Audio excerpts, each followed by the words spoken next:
இதுதான் நாம் படிப்படியாக சென்று சென்று அணுவாய் தேய்ந்து தேய்ந்து ஒன்றாதல். அதனால் இங்கே 5 எழுத்து 8 எழுத்து 6 எழுத்து 4 எழுத்து பிஞ்செழுத்து பெரு எழுத்து ஆகியவற்றை நாம் மனதிலே தியானித்து அந்த முதிர்ச்சியில் இது எல்லாமே மந்திரம் உபதேசமாக பற்றி சொல்லணும். அப்படி முதிர்ந்து பேசும் எழுத்து அது வகாரம். அது தன்னை அறிவத்தோடு பேசா இடத்தையும் அந்த அருளை முதல்ல அறிந்து அப்புறம் பொருள் பேசால் அதை நெட்ட இதெல்லாம் நிகழ்வதற்கு கொடிகட்டினேன். அப்போ 36 தத்துவங்களும் பாசக்கூட்டம் ஆசானுடைய உபதேசத்தால் இந்த உயிர் படிப்படியாக சாதனை செய்து அதை விட்டு விலகும். தத்துவ சுத்தி எப்போ நிகழும்?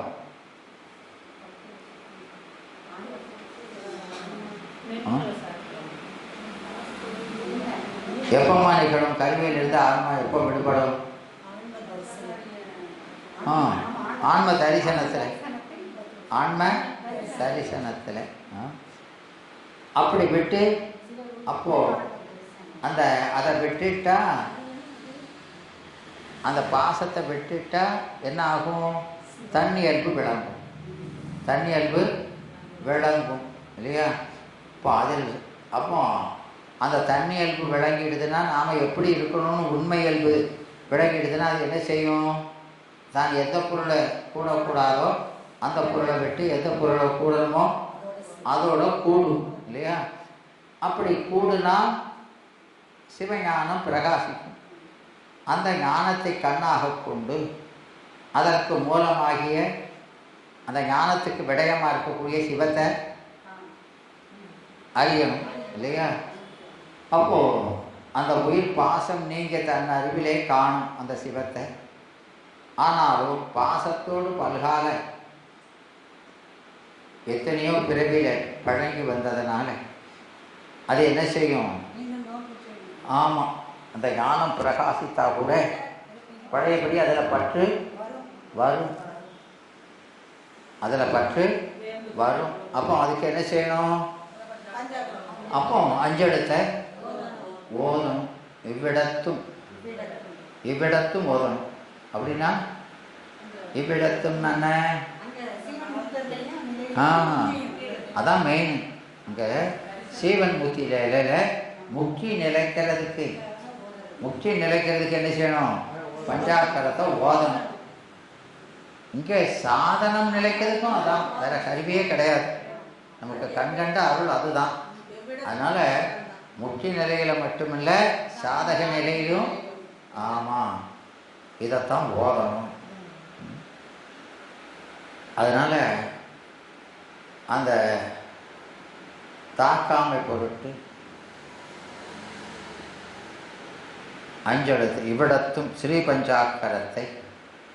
ஸ்ரீ பஞ்சாக்கரம்னா என்னது?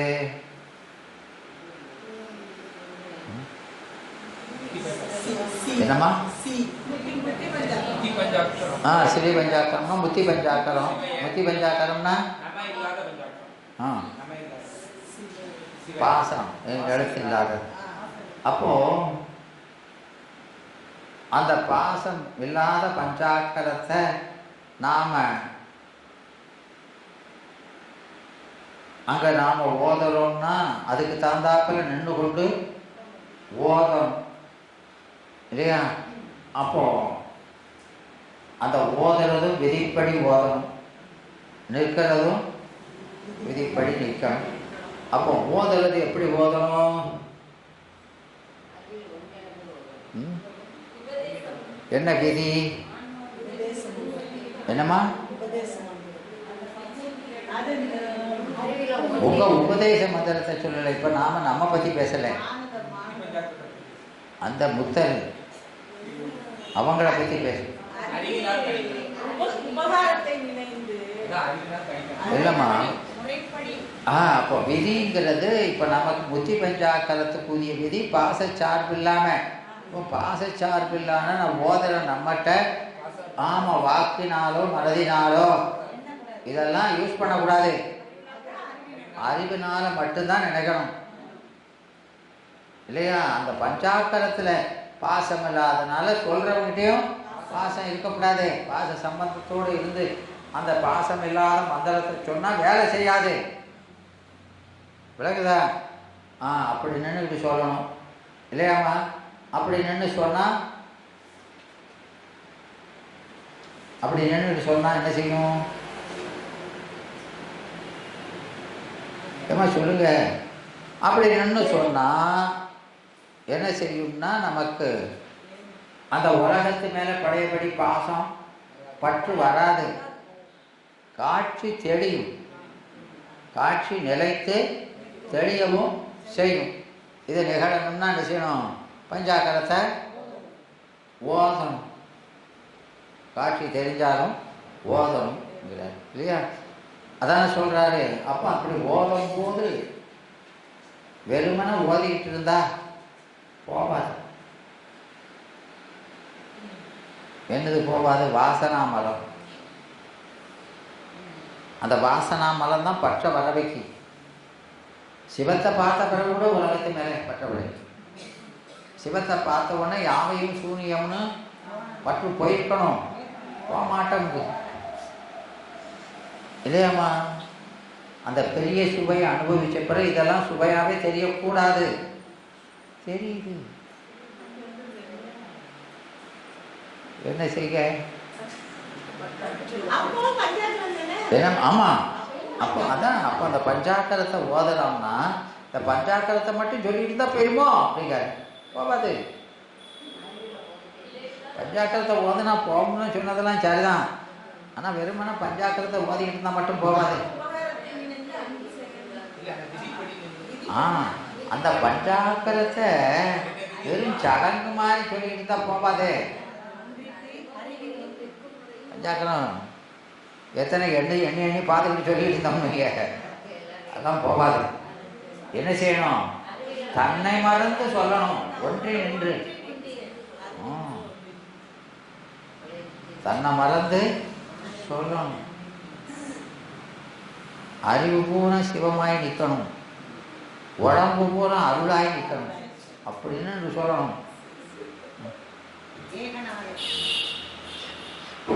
போகும்னா அதெல்லாம் போகாது. வாசனா மலம்லாம் அப்படி லேசில் போகாது. அறிவுனால நாம் வேற எந்த சிந்தனையும் இல்லாமல் எல்லாம் அவன்தான் அப்படின்னு மற்ற எல்லாத்தையும் விட்டுட்டு அதில் அடங்கி நிற்கணும். செயல் பூரா அருள் செய்து, நானா செய்கிறேன் அருள் செய்துன்னு இதப்பா. நான் இல்லை, எனது இல்லை, ரெண்டும் எல்லாம் சிவமாகி நிற்கிது. அகமும் புலமும் சிகார வகாரத்தில் நிற்குது. அகம் சிகாரத்தில் நிற்கிது, புலம் வகாரத்தில் நிற்குது. இப்படி நிற்கணுமா? இங்க புரியுதாம்மா? இப்படி நின்னா தான் என்ன செய்யும்? வாசனா மலம்லாம் தாக்காது. விளங்குதா? அப்போ அந்த அஞ்செழுத்து அப்படி ஓதணுங்கிறார். அதனை விட்டு உயிர் விலக வேண்டும். அதற்கு உதவுவது தான் இந்த பஞ்சாக்கர தியானம். அப்போ பஞ்சாக்கரம் எல்லா வகையும் இயம்பும், எல்லா வகையும் இயம்பும். இவன் அகன்ற எல்லா வகையும் விளங்குதா? எதை அகன்ற எல்லா வகையை நினைந்து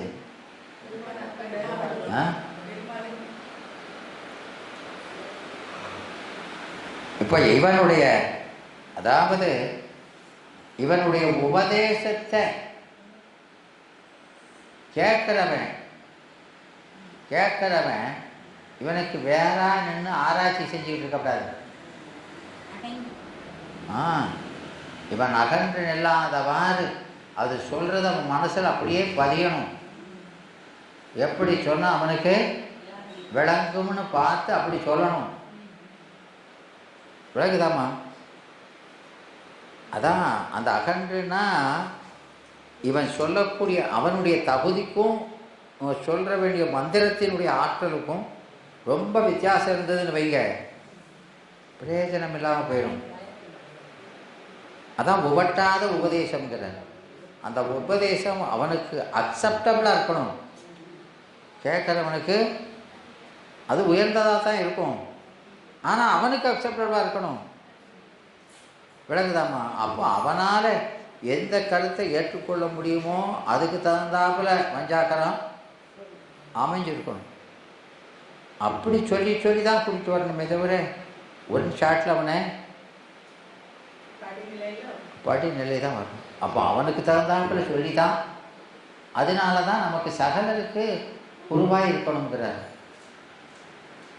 ஒரே மந்திரமும் அப்படின்னு கிடையாது, மந்திரத்தை மாற்றி மாற்றி சொல்லுவார். இந்த மந்திரம் சொல்கிறான், ஒன்றும் படிக்கலையா, வேற எதை சொல்லிப்பாரு அப்படின்னு கொடுப்பார். விளங்குதா? அது பெரிய கஷ்டப்பட்டு தான் கொண்டு போகணும். அதனால அந்த பஞ்சாக்கரம் தியானம், அந்த பஞ்சாக்கரம் என்பது உரை மந்தம் மானதம், உரை மந்தம் மானதம்.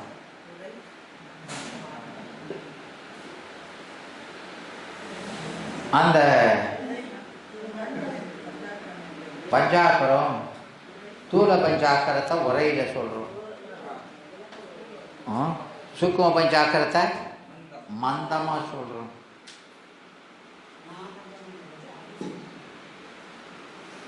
ஆனால் இந்த சுத்த பஞ்சாக்கரத்தை அறிவினால தான் சொல்லணும், அறிவினால தான் சொல்லணும். அதனால் அந்த பஞ்சாக்கரத்தை நிற்கும் முறையில் நின்று ஓதும் முறையில் ஓத வேண்டும்.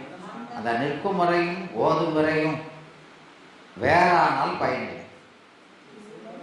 ரெண்டும் நிற்கிற முறையும் ஓதுத முறையும் எப்படி இருக்கணும்? ஒன்றா இருக்கணும். விளங்குதாமா? அதனால சிவமும் உயிரும் பொருளால் வேறு, அவனுக்கு இலக்கணம் வேற. ஆமாம், ஆயினும் கலப்பினால் ஒன்று, கலப்பினால ஒன்று. கலப்பினால் என்ன?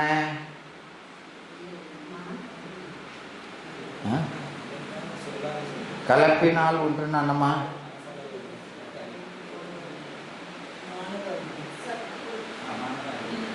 ஏம்மா கலப்பினால் என்ன?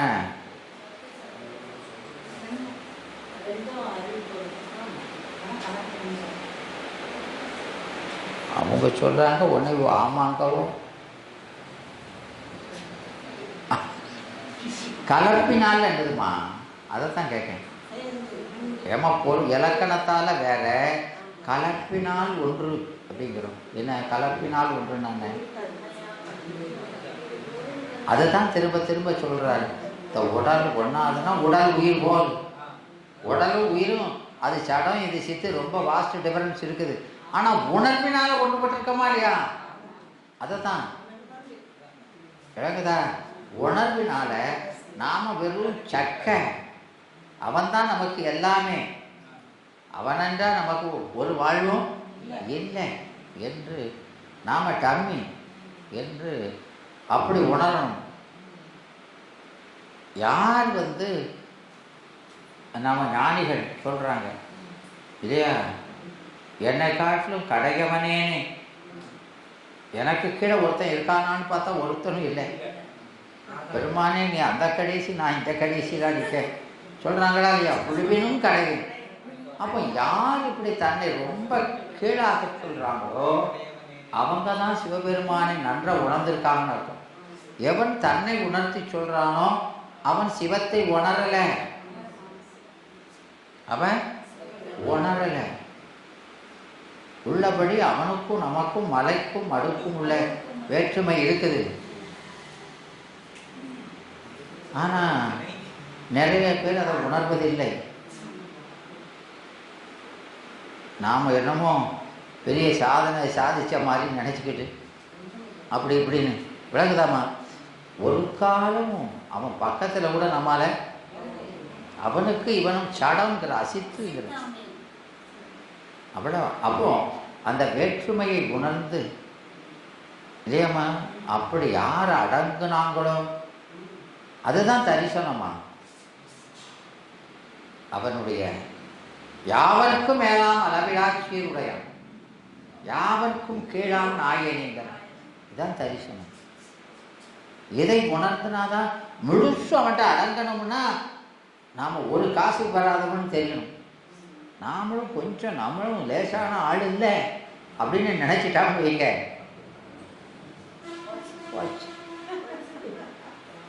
தற்கேடம். இதான் விளங்குதாம்மா. அதாங்க. அப்போ அந்த நிற்கும் முறை, அப்போ அதுதான் சொல்றாரு. என்ன சொல்றாருன்னா, அவன்கிட்ட யாசிச்சு நிற்கிறோம். உடையார் முன் எல்லார் போல், உடையார் முன் எல்லார் போல் பிச்சைக்கார மாதிரி நிற்கணுங்க. இந்த அருளுக்கு ஏங்கி நிற்கணும். நிச்சா தான் அது கிடைக்குமே தவிர சும்மா நாம தான் சொல்கிற மாதிரி சொல்கிறோமே அப்படின்னு இல்லையாம்மா. அப்போ அது வரணும். அது வந்தால் தான் நம்மால் ஒன்றும் முடியாது. நமக்கு அவனை பெறுவதற்கு கொஞ்சம் கூட தகுதியே இல்லை இல்லையா. பெருமான் வாரான்னா அவருடைய ஒரு கருணை தானே தவிர வேற முழு தகுதியை பெற்று நம்ம தான் பார்க்குறோமே. முழு தகுதி இருக்கிறவ எத்தனை எவன் வாரான், எத்தனை பேர் தீட்சையை கொடுக்காங்க. தீட்சை கொடுத்தவொன்னே எவையா போயிருக்கான். அப்படி எங்கேயாவது இப்போ கதை தான் கேட்டுட்ருக்கோம். கதை தானே கேட்கும். யாராவது தீட்சை கொடுத்தவொன்னு உடனே போயிட்டாங்க அப்படின்னு பார்த்தேடா. என்னம்மா? ஆமாம், அதை தான் பார்க்கணும். அப்போ ஒரு பேர் தகுதி பெறணும் தானே அர்த்தம். முக்கிக்கு ஒருத்தருக்கு தகுதி இல்லைன்னு அர்த்தம். அப்படித்தான் இருக்கும். பிறகு அதில் நாம் பெருசாக நினைக்கிறதுக்கு ஒன்றுமே இல்லை. அப்போது நாம் அந்த தகுதி, முழு தகுதியை அவன் செய்கிறான். அதனால் நாம் என்ன நினைக்கப்படாது, பெருமான் நம்ம தகுதி இல்லாட்டாலும் செய்வான்னு நினைக்கப்படாது. அப்படி நினச்சா ஒப்பிடவே மாட்டான். ஒவ்வொருவரும் நாம் முழு தகுதியை பெறணும் அப்படின்னு நினச்சி தான் முயலணும். அவன் கொடுக்கறது அவனுடைய கருணை. நமக்கு வருவான் அப்படின்னு நாமளா ஒவ்வொருத்தரும் என்ன செய்யணும், முழு தகுதியை நம்ம பெற்று தான் போகணும்னு முயற்சி பண்ணணும். விலகுதாமா. அதுதான் அந்த பல்லூழிக்கார மரணை பயின்றச்சிக்கில் நல்லறிவு சற்றே நகம்ங்கிறாரே. அப்போது அந்த பூசனை பூசனை பூசனை பூசனைன்னு சதாகால பூசையாக செய்யணுங்கிற. ஒரு கால பூசை, 2 கால பூசைலாம் லாய்ப்படாது. சதாகாலம் அதை செய்யணும். என்னம்மா? ஆமாம், அப்படி செஞ்சாதான் வரும்ங்கிற.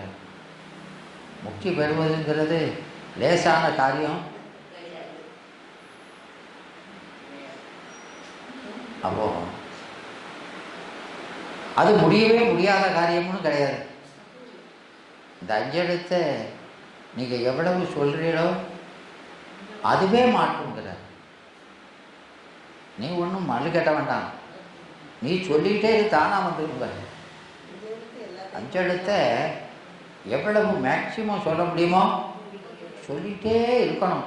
எந்த நேரம் சொல்லிக்கிட்டே இருந்தால் தானாக வந்துடும். காலம் முன்ன பின்ன ஆனாலும் எப்படியும் வந்துடும். அதனால அந்த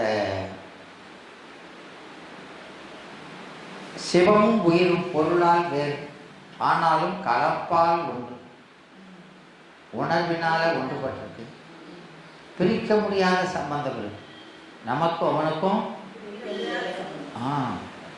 அதை அந்த 19வது பாட்டு சொல்லுமா? சிபி 19 எண்ணறிதான் நித்தமயிரும் வளத்தில் எழுந்த இருவினை தன்மைகளை கீடான யாக்கை அன்னரலாய் நன்னி அவையவராய், அதனால் அழகு நிகழ் போதங்கள் அருந்து மாற்றால் புண்ணிய பாபங்கள் புரிந்து புணரும் இரு மலபாகம் பொருந்திய கரால் உள்நிலமும் ஒளி, அதனால் உள்ளகற்றி இல்லையா. உள்நிலமும் ஒளி அவன் எப்பொழுதும் நம்ம விட்டு உள்ளொழியாக இருக்கிறான். பாதம் விட்டுடும் நட்பசுவர்க்கம்ங்கிறார். 10வது பாட்டிலையும் சொல்கிறாரா இல்லையா, மாறாம் அலமகல அகலாத மண்ணு போத திருவர். எது போனாலும் அவன் போகமாட்டான், அதான் நீங்க. அவன் நம்ம விட்டு நீங்க முடியாது. அவன் வியாபகம், நாம வியாபியம் இல்லையாம்மா. பொருளால் நம்ம அவனை விட்டு நீங்கவே, அப்போ நாம் உணர்வுனால தான் நீங்கிடுறோம். பொருளால் அவனை விட்டு நீங்கி இருக்கவே முடியாது.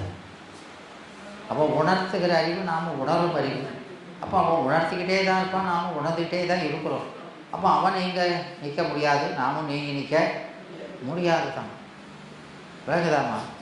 உணர்வுனாலும் நாம் வேற இருக்கிற மாதிரி நினைக்கிறோம், உள்ளபடி நாம் வேற நிற்கவே முடியாது. அதனால் இங்கே அதான் கலப்பினால் ஒன்று. அதை வியாபக வியாபிய சம்பந்தம், நமக்கு அவனுக்குள்ள சம்பந்தம் வியாபக வியாபிய சம்பந்தம், நீக்க முடியாத சம்பந்தம் இல்லையாம்மா.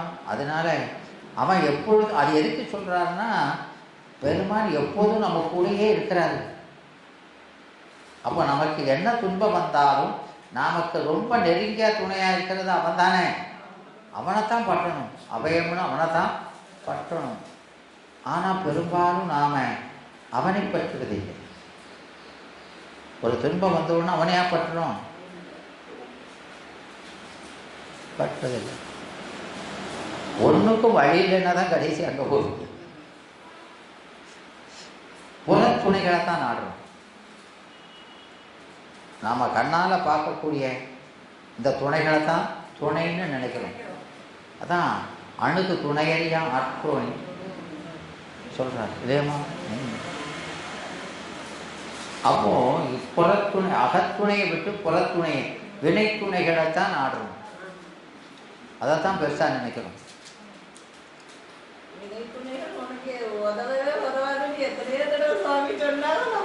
ஆமாத்தாங்க. அப்போ நாம் யாரால புறத்தில் பார்த்து நமக்கு உதவி செஞ்சால் அதைத்தான் உதவின்னு நினைக்குமே தவிர, உள்ள ஒருத்தர் இருக்கான் நமக்கு இவங்க தேவையில்லைன்னு அப்படி ஒரு இது வரமாட்டேங்களா இல்லையாம்மா. அது வரணும். அதை அந்த உணர்வை பெருக்கணும். என்னம்மா என்னம்மா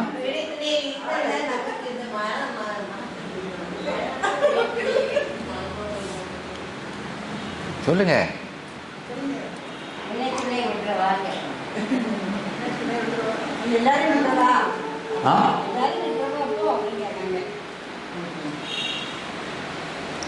அதுதான் நமக்கு அந்த 12ஆம் நூற்பாவை சொல்றாரா இல்லையா.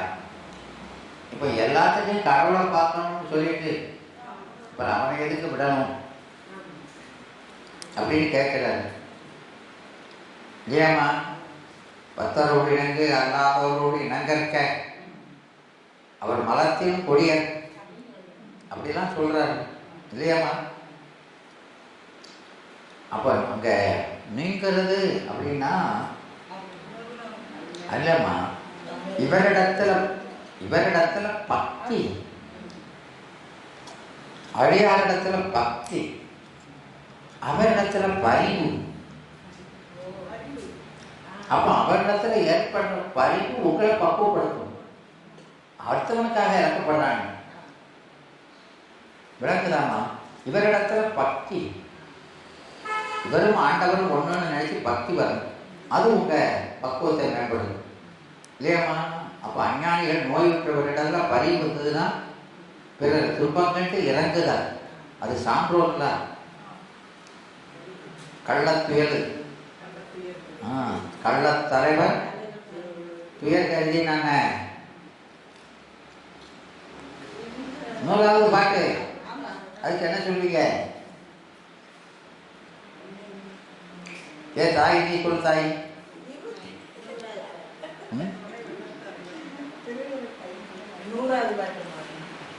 கள்ள தரகவிய எழுதி தம் கர்ம வெள்ளத்து மிக அலைவர் அப்படின்னா என்ன?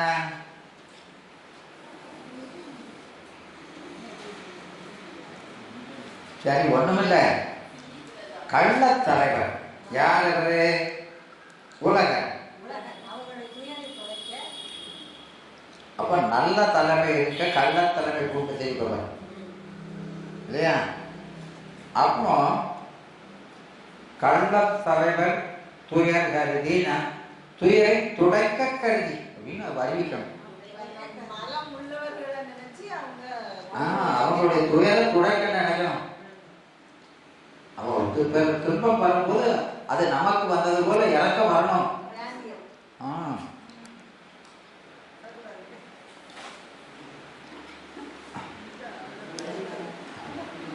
விளங்குதாமா? வந்துச்சா உனக்கு வேண்டியதான்.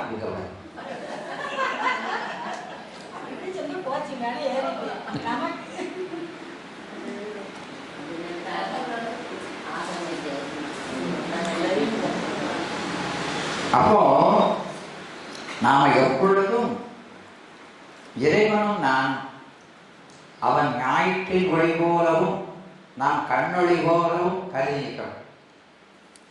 கண்ணொளிக்கு ஞாயிற்றின் சார்பில்லாமல் ஒளி இல்லை. அவனுடைய வியாபகம் என்ன, அவனுடைய பெருமை என்ன, நம்முடைய சிறுமை என்ன அப்படின்னு கண்ணு ஒரு நாள் தன்னுடைய சூரிய ஒளியோடு ஒப்ப கருதவே கருதாது. கருதுமா? அப்படி நிற்கணும். விளங்குதா? அதனால அந்த அடங்கிய நிலை எல்லாம் ஒளிங்கிற பேரால் கொண்டிருந்தாலும் அதனுடைய வியாபகம் தெளிவு மிக்க இல்லையா? நம்முடைய ஏகதேசமும் சிறுமையும் எங்கே அப்படின்னு நினைச்சு அப்ப இப்பேற்பட்ட கண்ணுக்கு அப்பேற்பட்ட காட்சியை கொடுக்குத அப்படின்னு எப்படி இருக்கணும்? பக்தியோடு அடங்கி இருக்கணும் அப்படின்னு சொல்ற. அப்போ அப்படி இருந்தால் கண் தனக்குரிய பயனை பெறும். அந்த பயன் என்னது? அந்த கண்ணின் குளம் விளங்குவதற்கு அதை பீடித்திருக்கின்ற இருளை நீக்கி ஒளியை விளக்குதல். இருளை நீக்குதலும் ஒளியை, அந்த இருள் எப்பொழுதும் அந்த கண்ணோடையே இருக்கும். கண் இருக்கிற வரைக்கும் இருளும் அது கூட தான் இருக்கும். அந்த கண்ணு முக்குணத்தின் கலப்பு தான். அந்த சாத்விகமும் இருக்கும்போதே தாசமும் அது கூட தான் இருக்கும். அதுபோல ஆன்மாட்ட அந்த மலமும் இருக்கத்தான் செய்யும். ஏன்? எல்லாம் வியாபக பொருள், நித்த பொருள். அதனால நித்த பொருள் வியாபக பொருளெல்லாம் எப்போதும் கலந்துதான் இருக்கும். அப்ப நீங்க இருக்கிறதுனா என்னது? அதனுடைய காரியம் நிகழாது இருப்பதுதான். அதனுடைய காரியம் நிகழாது இருப்பதுதான். அப்போ அது எப்போ எதனால நிகழாது இருக்குது அப்படின்னா, ஆமா, அது அந்த கண்ணில் இருக்கிற இருள் அதனுடைய காரியம் நிகழாது இருப்பதற்கு காரணம் அந்த கண்ணிலே கலந்திருக்கிற சூரிய ஒளியினுடைய ஆற்றலால். அந்த ஆற்றலுக்கு தான் இது பணி கிடக்கு. கண்ணின் ஒளிக்கு பணியலை, சூரிய ஒளிக்கு தான் பணியிருக்கு. அப்போ அது கண் எப்போதும் என்ன செய்யக்கூடாது? அந்த சூரிய ஒளியின் அடங்கலிலிருந்து நீங்கக்கூடாது. நீங்கன்னா பிரபடி மலம் வந்துடத்தான் செய்யும். அதனால இந்த சிவம் வியாபகம், உயிர் அதில் வியாபியம். உயிர் அந்த சிவவியாபகத்துக்குள்ள அடங்கி அந்த சிவத்தின் வழியா, சிவத்தின் வழித்தான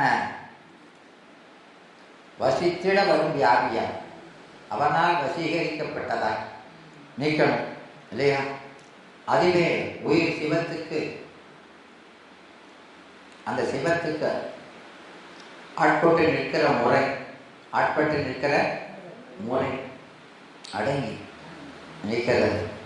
அதுவே அதனோடு கூடிய ஓதுமுறை. இது நிற்கிற முறை ஓதுமுறை. என்னது ஓதல்ங்கிறது? என்னது? கணித்தல். அது எப்படி கணிக்கணும்?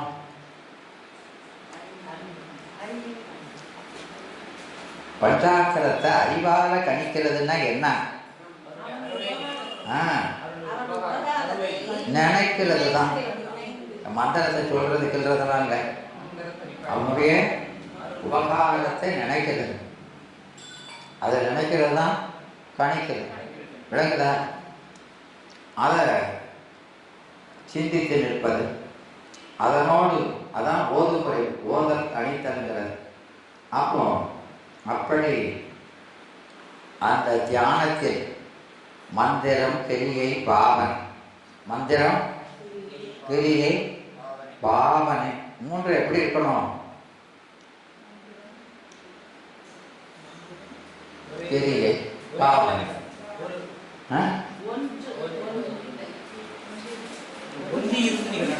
ஒன்று. அப்போ அந்த மந்திரத்தை நாம ஜெபிக்கும் போது நாம அந்த மந்திரத்தை சொல்றோங்கிற உணர்வு கூட, ஏன்னா அதை நினைச்சுக்கிட்டு தான் இருக்கிறோம். நினைக்கிறவன் தன்னை மறந்து நினைக்கணும். தன்னை மறந்து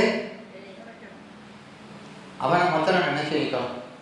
அவனுடைய கருணை ஒன்று தான் இருக்கணுமே தவிர வேற எதுவுமே இருக்கக்கூடாது. அப்படி நின்றால் அந்த பாவனை அவை ஒழிந்த தியானம் அது தியானமாகாது. அதனால அவை நிகழ வென்ற இடம் அகம், அதயத்தில். அதை நாம ஹோமதானம், பூசைத்தானம், தியானத்தானம் என்று மூன்றாம் வச்சிருக்கிறோம் இல்லையா? அப்போ அந்த நான் எனதுங்கிறதெல்லாம் அங்கே எரிச்சு இதில் அவனை இதயத்தில் அச்சரித்து அதில் தோன்ற காட்சிப்படுகிற பொருளோட ஒன்றி நிற்கணும். அதனால இது அகத்திலே நடக்கணும், புறத்திலேயும் நிகழணும். உள்ள எப்படி இருக்குதோ அதே மாதிரி புறத்துக்கும் வேற்றுமையே இருக்கக்கூடாது. அதே முறையில் அப்போ இந்த பஞ்சாக்கரத்தால் சிவனுக்கு திருமேனி அமைத்து கொல்லாமை, ஐம்பொருள் இறக்கம், பொறை, இறக்கம், அறிவு, ஜபம், தவம், அன்பு என்கிற அட்ட புஷ்பங்களை கொண்டு நற்குணங்கள், நல்ல குணங்கள். அந்த நல்ல குணங்களுக்கு என்ன பேரு?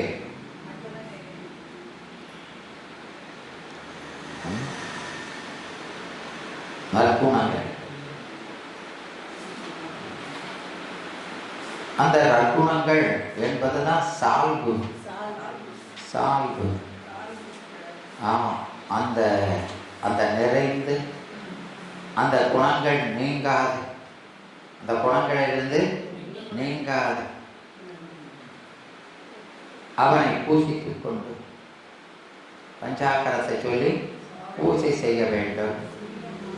அப்போ ஓங்காரங்கள் திருவாசி ஒற்றதனை நீங்கா இடத்தை நிறை சுடரார் என்று அங்காரமற்றார் அறிவார் நல்ல அம்பலத்தான் ஆடலில் பெற்றார் பிறப்பற்றார் நரை அப்படி நிகழும்.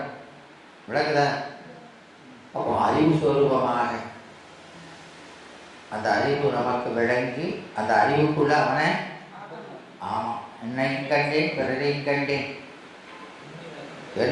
என்னை காணாமாந்த தன்னையும் காணா தன்மையோடு சொன்னாரா? எனவே அப்படி அவனை கண்டு அவனுக்குள்ள நம்ம பார்க்கணும், நமக்குள்ள ஓலோகம், இப்படி எல்லாம் அவனுக்குள்ள அடங்கி இருக்கிற மாதிரி அப்படி பார்த்து அந்த சிகாரம் அது தத்பதம் இல்லையா? யகாரம் அது துவம்பதம், வகாரம் அசிபதம். இந்த தத் அது துவம் ங்கிறது ஆன்மா நீ இல்லையா? அஸ்தி ஆகிறது. அப்படி ராமன் பூசிக்கிற பாவனை செய்கிற பொருளே பாவகமாக, பாவனை பாவகமாக அனுபவமாக கிடைக்கிற மாதிரி அப்படி அத்துவிதமாய் நின்று அத்தகைய வேறுலகத்தை செல்ல வல்லது இந்த அருள் வடிவான பஞ்சாக்கரம். அதுதான் மந்திர ராஜ. அதனால் அதுக்கு என்ன பேர்? மந்திர ராஜ. அது பல பேதங்களை உடையது. அது பல பேதம். அதனால அதை எல்லா வகையும் சொல்றோம். அவ இப்போ தூள பஞ்சாக்கரம்னா என்ன?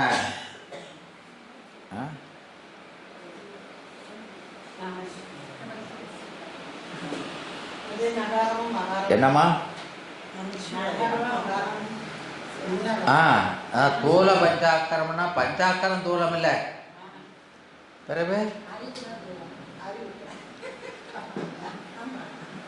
ஆமாம், ஓதர நம்ம அறிவு தான் தூளம். அறிவு தூளம்னா என்ன?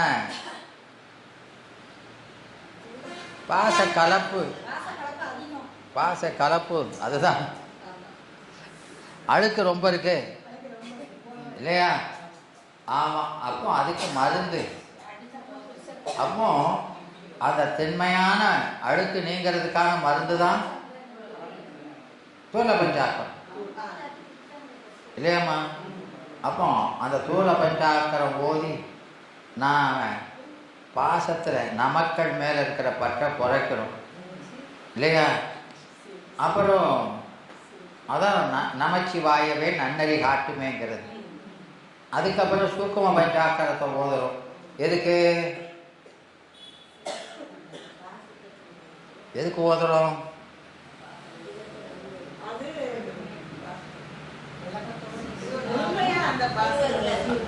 சூக்கும பஞ்சாக்கரத்தை நாம் ஏத ஓதுறோம்னா முதல்ல அது தூலமான பாசத்தில் ரொம்ப பற்று இருந்ததுனால அது நீங்கிறதுக்காக தூள பஞ்சாக்கரம் ஓதணும் இல்லையா? இப்போ பெருமானிட்ட பற்று வந்தால் கூட பாசத்துலேயும் பற்று இருக்கு, அது போகலை.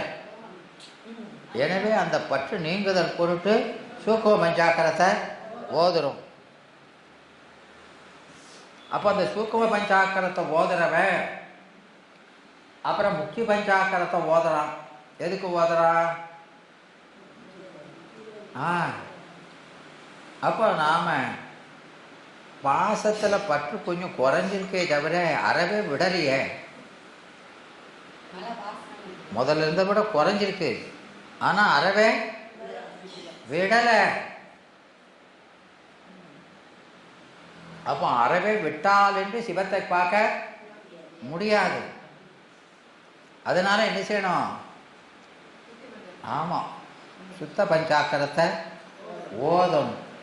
பாசம் முற்றிலும் பாசப்பற்று அறுதல் பொருட்டு இல்லையா? சரி, பாசப்பற்று அற்றாட்சி பழையபடி ஓதுறோம். ஏன் ஓதுறோம்? பாசமெல்லாம் போயிட்டுது, ஆனால் ஏன் மேலே பற்று போகலைய? ஏன் மேலே பற்று போகலையே? அப்போ அது என்ன செய்யணும்? அப்போ நாம் எப்பொழுதும் நாமும் ஒரு தனி முதல் இல்லை. நமக்கு அறிவும் செயலையும் செய்வது அருள் தான். எனவே யகாரம் அந்த வகாரத்திலே அடங்குதல் பொருட்டு காரண பஞ்சாக்கரத்தை சொல்லணும். காரண பஞ்சாக்கரத்தை அதுக்கெல்லாம் தீக்க செய்ய மாட்டாங்க. அதுக்கெல்லாம் கிடையாது. அப்புறம் நாமளே சொல்லிக்கிற வேண்டியதாங்களோ? என்னம்மா? ஏம்மா, இப்போ நாம் சிவரூபம் அப்படின்னா சிவம் சிவமாக வராமல் குருவின் பின்னால் இருந்து காட்சி தருவது தான் ரூபம் இல்லையா? அது முதல் நிலை. அவரை பார்த்து இவர் நம்ம போல் ஒருத்தரை பார்த்தா தான் நமக்கு அன்பு செலுத்த முடியும், அவர் சொல்கிறத கேட்க முடியுங்கிறதுனால அப்படி வர்றாரு இல்லையா? அப்புறம் நாம் ப்ராக்டிக்கலாக இறங்கும்போது அங்கே சிவ தரிசனம்ங்கிறது அறிவில் பார்க்குறோம். அறிவில் அதான் தரிசனம். குருவில் பார்க்குற அங்கே பார்க்குறோம், உடம்பை பார்க்குற அறிவுக்குள்ளே பார்க்குறோம். விளக்குதாம்மா தரிசனம் இல்லையா? அப்போ எப்படி பார்க்குறோம் தரிசனத்தில்? அந்த தரிசனத்தில் அங்கே சிவமாக நிற்கிறது குருவே சிவமாக, அங்கே முன்னால் தூரமாக நிற்கிற குருவை இங்கே சூக்குமமாக அறிவுக்குள்ளே பார்க்குறோம். விளங்குதா? அப்புறம் அப்படி பார்த்த நாம் அந்த முச்சி பஞ்சாக்கரத்தை ஓதும்போது என்ன பார்க்குறோம்? அந்த குருவினுடைய திருமேனி மறைஞ்சி அங்கே ஒளி வடிவாக அறிவு வடிவாக பார்க்குறோம். விளங்குதாமா? அப்போ அந்த சிவ தரிசனம் குருவில் பார்த்தது, அப்புறம் அவரை உள்ளே பார்க்கறது, அப்புறம் அது நீங்கி அறிவாக பார்க்கறது. அப்படி பார்க்குறோமா இல்லையா? அப்படி பார்க்குறோம். அப்படி பார்த்த பிறகு நாம் இந்த யகாரம் நாமே பெரிய ஆளுங்கிற மாதிரி ஒரு அது வராமல் போகாது. அதான் நிர்மல சாக்கரம்பம், அதில் வரும். அந்த உணர்வு வந்து தான் நீங்கும். அப்படி நீங்குவதற்குத்தான் அந்த காரணம். அப்போது இந்த சிவையங்கிற வரைக்குத்தான் உபதேசம்.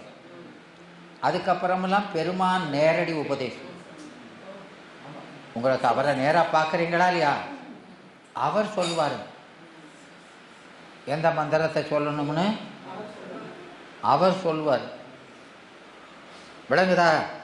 அப்போ சொல்கிறது தான் இந்த காரண பஞ்சாக்கரம், மகா காரண பஞ்சாக்கரம். விளங்குதாமா? இப்போ நாம்ங்கிற உணர்வு சிவையங்கிற வரைக்குத்தான், சுத்த பஞ்சாக்கர வரைக்குத்தான் உபதேசம். அதுக்கு மேற்பட்ட பஞ்சாக்கரங்களெல்லாம் சிவம் நேரடியாக உபதேசம். அப்போ நாம் அந்த சிவ சிவ சிவ சிவங்கிறது இல்லையா? சிவையவசி சிவையவு அப்போ சிவ சிவ அப்படிங்கிறது இதெல்லாம் அந்த காரண பஞ்சாக்கரம். அப்படி சொல்ல சொல்ல அந்த யகாரம் வகாரத்தில் ஒன்றிடும். விளங்குதாமா? அப்படி ஒன்றுனாலும் அறிவு விளங்கியுமே நிற்குமே தவிர ஆனந்தம் விளங்காது. அப்போ அதுக்கப்புறம் மகா காரணம் ஷி ஷி. விளங்குதா? அப்போ உங்க சிவங்கிறது ஹம்ச மந்திரம். அதுக்கு பேர் என்ன பேர்? அசபா. ஹம் சம். ஹம்ங்கிறது சிவகலை, வெளியில் விடுறது சக்திகலை. சம்ங்கிறது அப்படி செய்கிறது. விளங்குதா? அப்புறம் சிவம் வேறு சக்தி வேறா? இல்லை, அந்த சிவன்தான் சக்தி என்று அவனுக்குள்ள சக்தியையும் அடக்கி காண்பது. அதான் நிட்ட. அப்போ சிவம் என்பது அது, அந்த சக்தி என்பது செயல்பட்டு கொண்டிருக்கும் போது அந்த செயல் அருந்து போச்சுன்னா சும்மா இருத்தல், செயல் இருக்கிறது. அதான் நிட்டை. விளங்குதா? இப்படி படிப்படியாக ஒன்று ஒன்றா தேஞ்சி அதுக்கு போகிறோம். விளங்குதாமா? அப்போது இந்த பஞ்சாக்கரங்களை இந்த ஹோம் ஹாம் ஹவும் அப்படின்னு 8 எழுத்து இப்படியெல்லாம் எதுக்காக வைக்கிறாங்க? என்னம்மா? இப்போ பஞ்சாக்கரங்களை ஓதணும், ஏகனாகி நின்று ஓதணும், இறைவனியில் நின்றுட்டுலாம் ஓதுறோம் இல்லையா? அப்படி ஓதுனாலும் அதை இடைவிடாமல் கணிக்கிறோமா இல்லையா? கணிக்கிறோம். அப்படி கணிக்கும் போது அதை தான் நமக்கு 9ஆம் நூற்பாவெல்லாம் சொல்கிறார். அப்படியெல்லாம் சொன்னால் கூட 10, 11 அங்கெல்லாம் வரும்போது ஒவ்வொரு சமயத்தில் அவன் அதிலிருந்து விடுபடவும் செய்கிறானா இல்லையா? செய்கிறான். ஏன் செய்கிறான்? வேணே வினையினுடைய ஆற்றல் வல்வினை வரும்போது நீங்கள் இந்த மந்திரத்தை சொல்லி கிரியை செய்கிறீங்க. அப்போ நீங்கள் இறைவனை பிடிச்சு நிற்கிறீங்கிறத விட மலம் உங்களை வன்மையாக பற்றி நிற்கும். அதனுடைய ஆற்றல் அதிகமாக இருந்ததுன்னா நீங்கள் அதிலிருந்து விடுபட்டுருவீங்க. அப்போ என்ன செய்யணும்? அப்போ அந்த மந்திரத்தினுடைய ஆற்றலை கூட்டணும். அதுக்கு கருவியாக இருக்கிறது தான் பீஜம். அந்த மந்திரத்தினுடைய சக்தி பீஜங்கள் அது பூராமே சக்தி. ஓம் ஹாம் ஹம் இது 9 வரைக்கும் இருக்குது. இதில் 3 8 மந்திரம் தான் சொல்லியிருக்குது. 3 5 7 9ன்னு இருக்குது. அந்த பீஜங்கள் அதிகமாக சொல்ல சொல்ல நியமங்கள் ஜாஸ்தி. அப்போ கூடுனதை சொல்லிடுவோமே, அப்போ ஒன்றும் பிரச்சனை இல்லையே அப்படின்னு சொல்லலாம், ஒன்றும் பிரச்சனை இல்லை. ஆனால் அதை சொல்லும்போது எவ்வளவு மேன்மை இருக்குதோ அவ்வளவு அதில் குற்றம் செஞ்சால் கடுமையான தண்டனை இருக்குது. தப்பு செஞ்சால் கடுமையான பாதிப்பு. என்னம்மா தப்பு? என்ன மாதிரியா? எல்லாமே தப்பு தான். என்ன மாதிரியோ? ஏமா இந்த மந்திரத்தை சொல்லும்போது நாம் அறிவு ஒரு பக்கம் போகக்கூடாது. இப்போ அந்த மந்திரத்தை சொல்லிகிட்டு இருக்கும்போதே இப்போ வீட்டுக்காரர் இப்போ என்ன செஞ்சுக்கிட்டு இருப்பாரோ அப்படின்னு நினச்சிட்டேன்னு வைங்க, போச்சு. புரியுதா? இதான் பெரிய தப்புன்னு இல்லை. பெரிய அரசன் முன்னால் போய் நிற்கீங்க, விளங்குதாம்மா? பெரிய ராஜா. இப்போ நீங்கள் கதையிலெல்லாம் படிச்சிருக்கோமா இல்லையா? அப்போ அந்த அரசன் முன்னால் நிற்கும் போது அவன் உங்களை ஏதாவது கேட்கான், நீங்கள் பறக்க பார்த்துக்கிட்டு நின்றுன்னு வைங்க, என்ன செய்வான்? சீவு தலையன்றுவோம். கண்ணாடியை கொண்டாங்க கூடாது.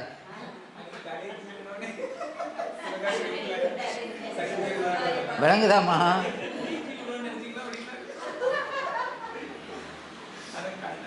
அப்போ இது தேவதேவன் எவ்வளவு பக்குவப்பட்டு அந்த இடம், அது அதான் அரிய இடம். அது அவனுடைய திருவுள்ளத்துக்குள்ளே லேசாக போக முடியாதுலாமா? பெருமான் திருமுன்னு போகிறதுனா லேசா? அப்போ அங்கே போனதுக்கப்புறம் கூட பாசத்தில் பற்று இருக்க போய் தானே அங்கே போகுது. போகக்கூடாது. போனால் அது பெரிய குற்றம். வந்துடுமா இல்லையா? வந்துடும். இப்போ சொன்னால் தான் வந்துடும். சொன்னால் அது நினைப்பு வந்துடுமா இல்லையா? ஆமாம்மா. அப்போ அவனை தவிர வேறு எதுவுமே மற்றுப்பற்று அப்படின்னு சொல்கிறோமா இல்லையா? மற்றுப்பற்று வந்துடக்கூடாது. அதான் குற்றம். நாம் என்ன பெருசாக செஞ்சிட போகிறோம் அப்படின்னு நினைக்கிங்க இல்லையாம்மா? அவங்க போனவங்கெல்லாம் பெரியவங்க தானே. பெரியவங்களாக இருந்தாலும் பெருமான் அவனை நினைக்க வச்சா நினைப்போம். அது ஏன் கேட்குறீங்க? அந்த 12ஆம் நூற்பாவில் 3வது அதிகரணம் பாட்டு எடுங்க.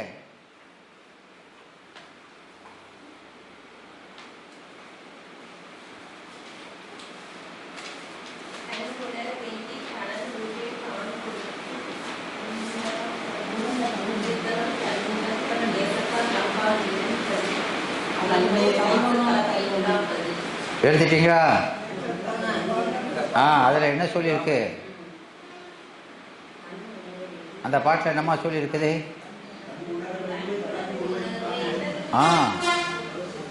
ஆமாம். அப்போது அதில் ரொம்ப தெளிவாக சொல்கிறார். அந்த தன்னுள் இருத்தலாம், தன்னுள் இருத்தலாம் என்கிறாரா இல்லையா? எனவே பெருமான், அதாவது எம்பிரான் என்றதே கொண்டு, எம்பிரான் என்றதே கொண்டு, எம்பிரான் என்னுள்ளே புகுந்தருளி, எம்பிரான் ஆற்றாடி என்னுள்ளே உளிர் தருவனே, எம்பிரான் என்னை பெண்ணை தன்னுள்ளே கறக்கும் என்றார்.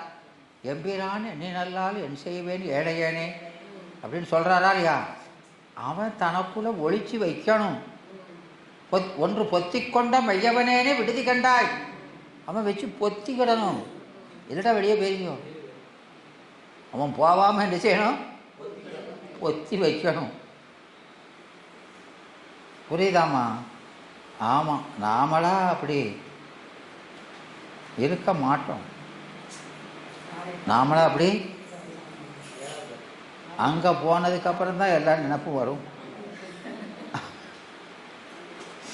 அதுதான் இப்போ நாம் இங்கே முக்கிய இது இல்லைம்மா, இதுக்கு மாத்திரம் இல்லை, கோயிலில் போய் அந்த கருவறையில் நிற்கும் போதே அதே தான். கருவறையில் போய் நிற்கும் போது என்ன செய்யக்கூடாது? அது கைலாயம். அது என்னது? கைலாயம். அந்த கைலாயத்தில் நமக்கு அவன் திருமுன்னால் நிற்கும் போது வேற நினைப்பே, அந்த பெருமான ஒருவனைத்தான் நினைச்சு உருகிட்டு நிற்கணும் இல்லையா?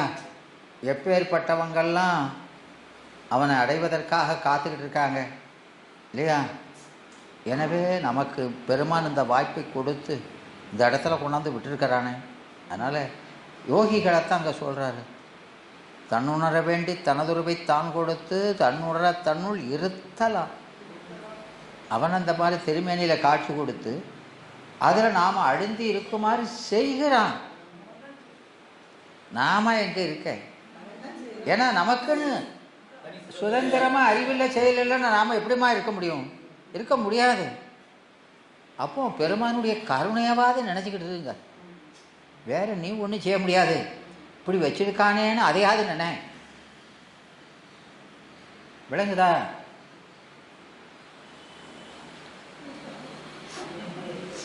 அப்படிங்கிறாருமா.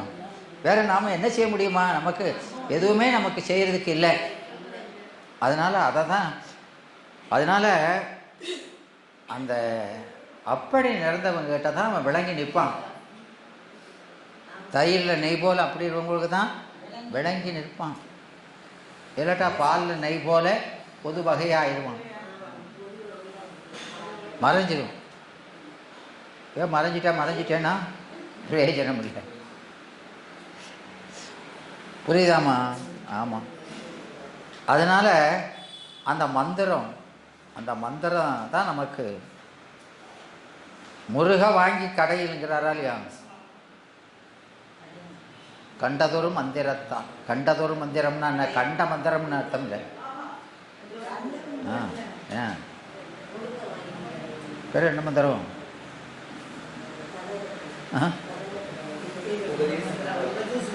என்னம்மா?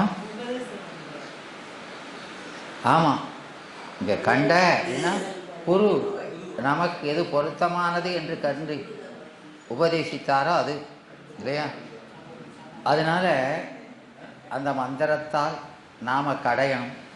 அதுதான் அந்த மந்திரத்தை பெரிய பிரசாதமாக நினைக்கிறோமா?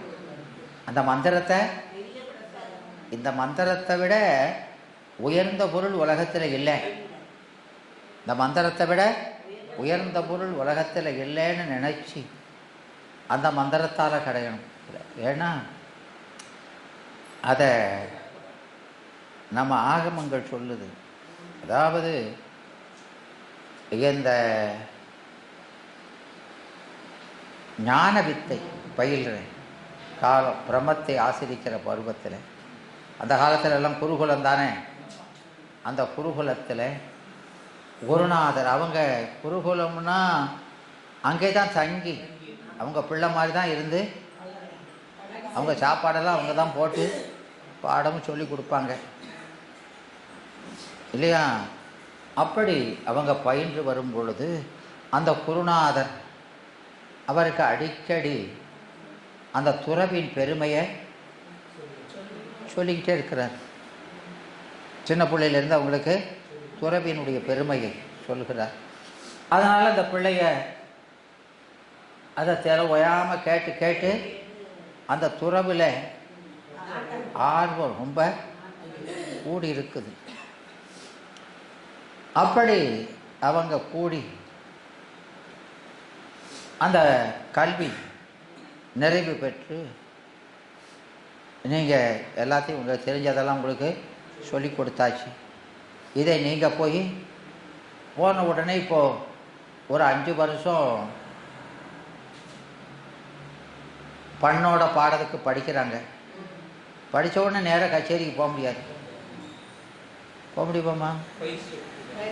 ஆ ஆமாம். அதுக்கப்புறம் ஓதுவார் கூட போய் கொஞ்ச நாள் பின்னால் சிசியாக மாதிரி போகணும். அப்படி போய் தான் அதுக்கப்புறம் தனியாக போக முடியும்.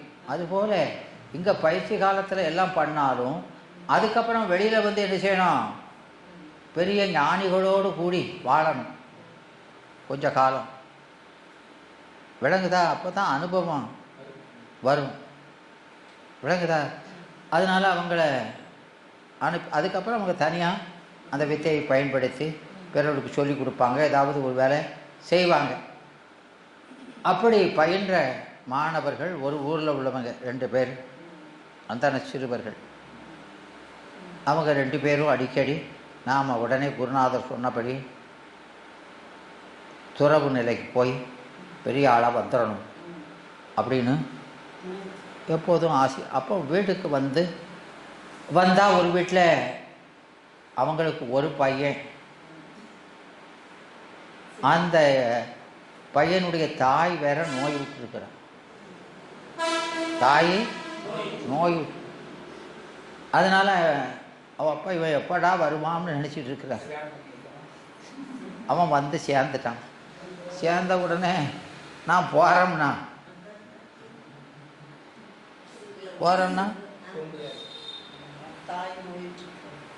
அவன் முடியலை. இன்னொருத்தன் போனவன், அவன் வீட்டில் 4 பேர்.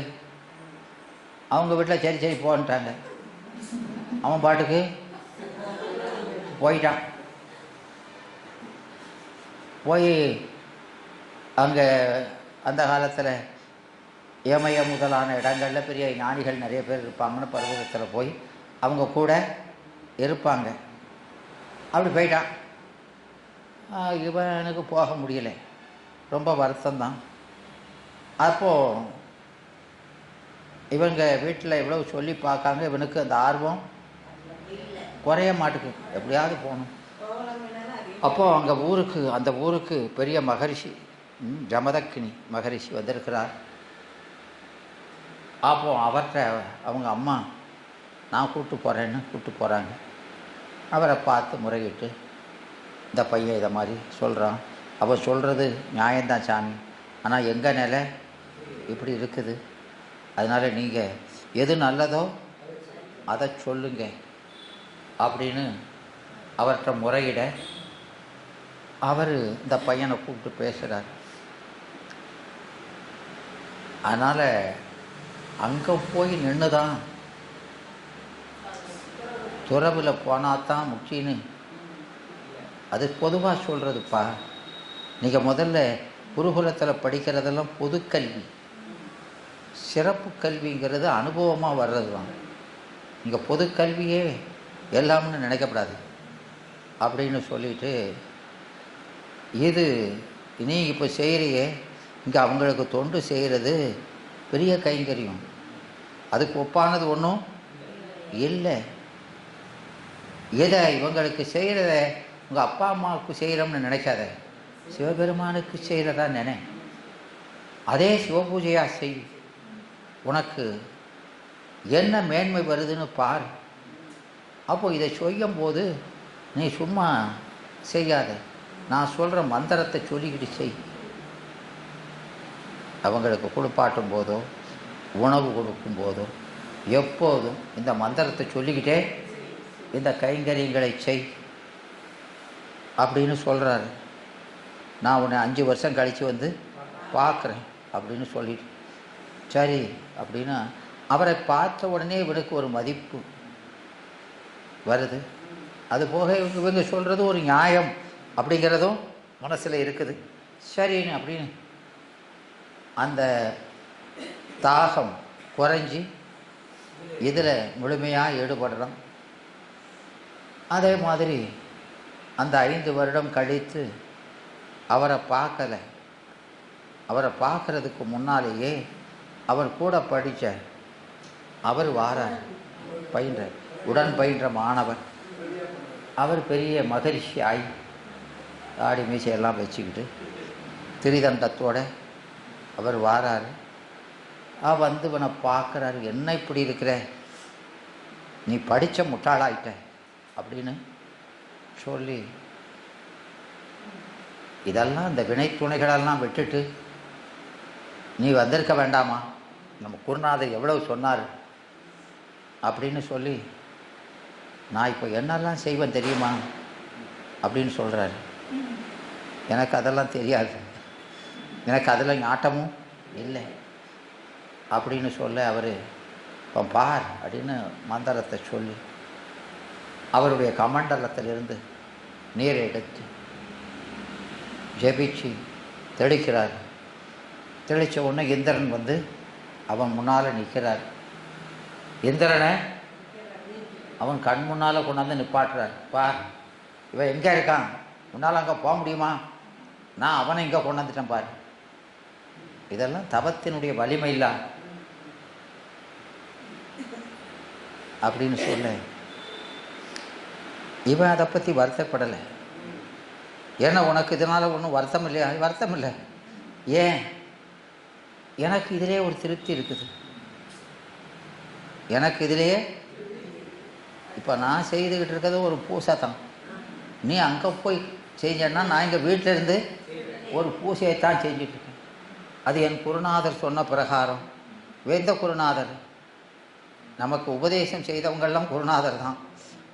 அதனால் எனக்கு அதில் நல்ல மேன்மை கிடைக்கும்னு நம்பிக்கை இருக்குது அப்படின்னு சொல்கிறான். எங்கே சும்மா வாயிட்டு சொன்னால் போதுமா, செய் அப்படின்னு அவனை ரொம்ப வற்புறுத்த, அவனுக்கு சொன்ன அந்த மந்திரத்தை சொல்லி அவர் குருநாதரை, அந்த ஜமதக்கினி முனிவரை அவரை நினைத்து கொண்டு அவர் மந்திரத்தை சொன்னான்.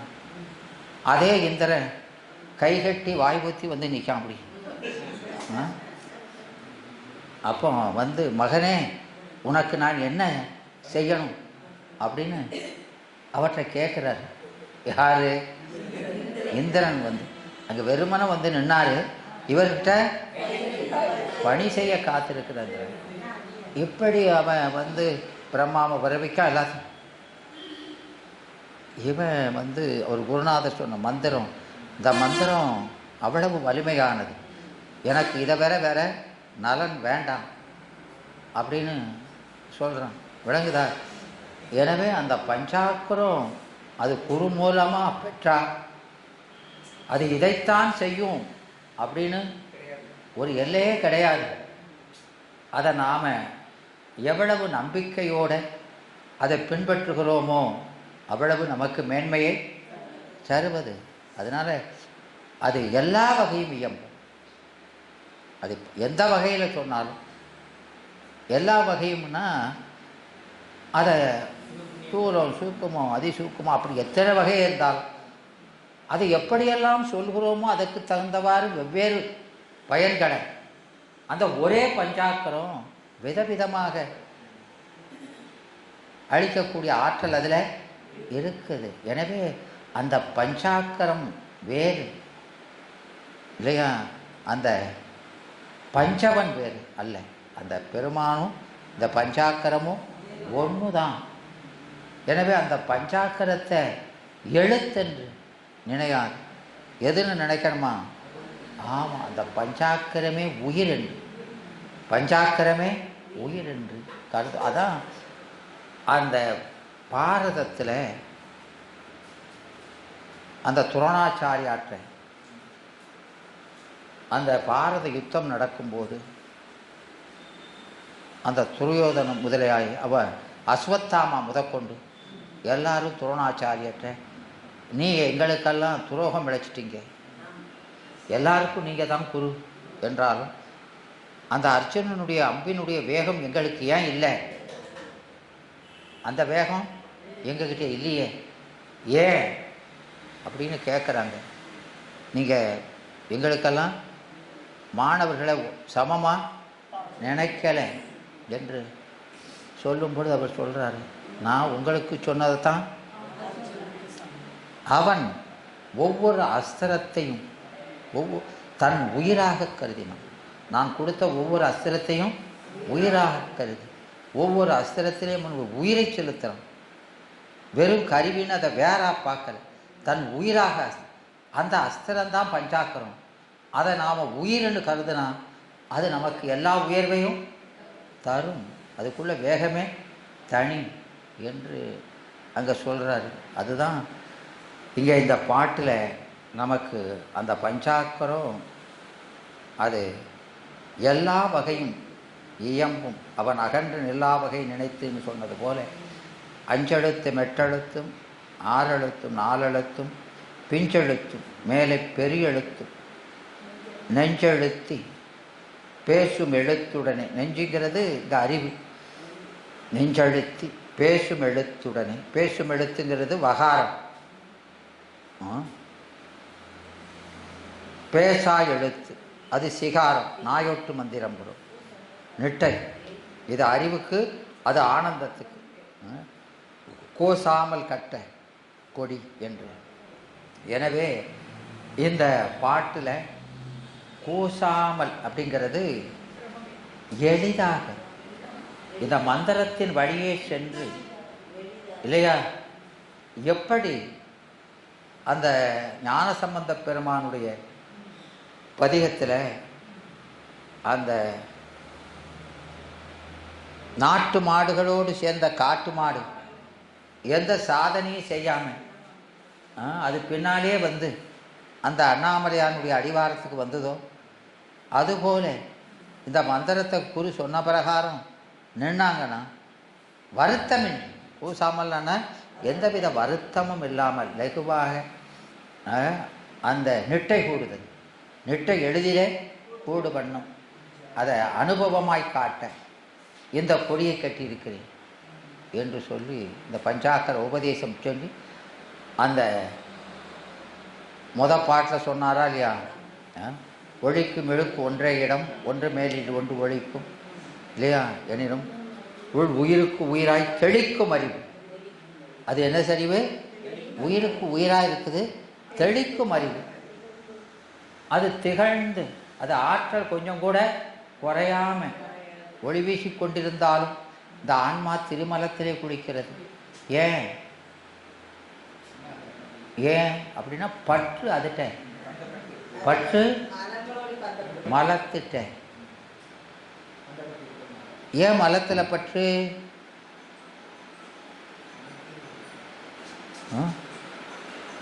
ஏன் மலத்தில் பற்று?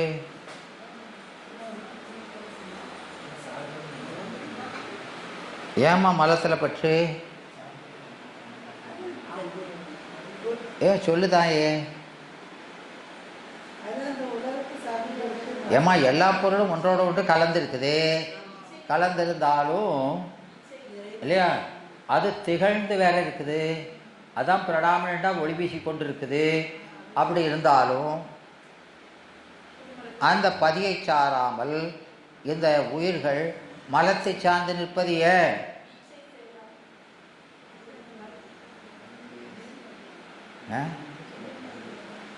ஏமா மலத்தை சார்ந்து இருக்குது?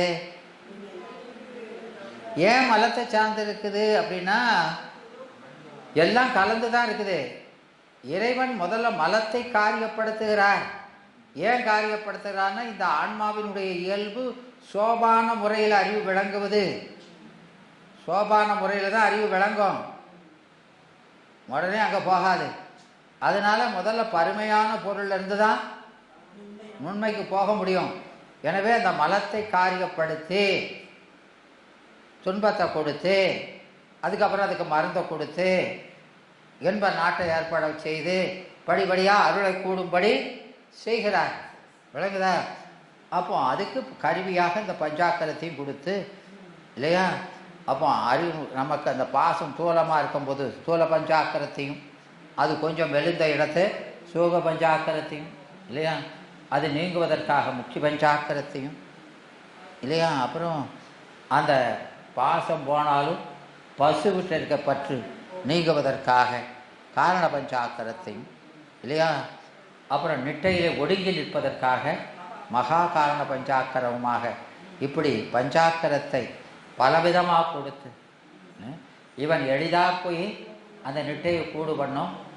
அப்போ அந்த பஞ்சாக்கர உருவாக பெருமானே நமக்கு துணையாக நின்று இந்த ஆன்மாவை கொண்டு அருள் கூடும்படி செய்திருக்கிறார் என்று சொல்லி இந்த நூலை நிறைவு செய்கிறார் இல்லையா. இப்போ அந்த பாட்டு 4 பாட்டுனா கூட அது பாட்டை கடைசி பாட்டோட பொருட்டி சொல்லி, அதனால் இந்த கொடிக்கவிங்கிறது 4 பாட்டு இருந்தால் கூட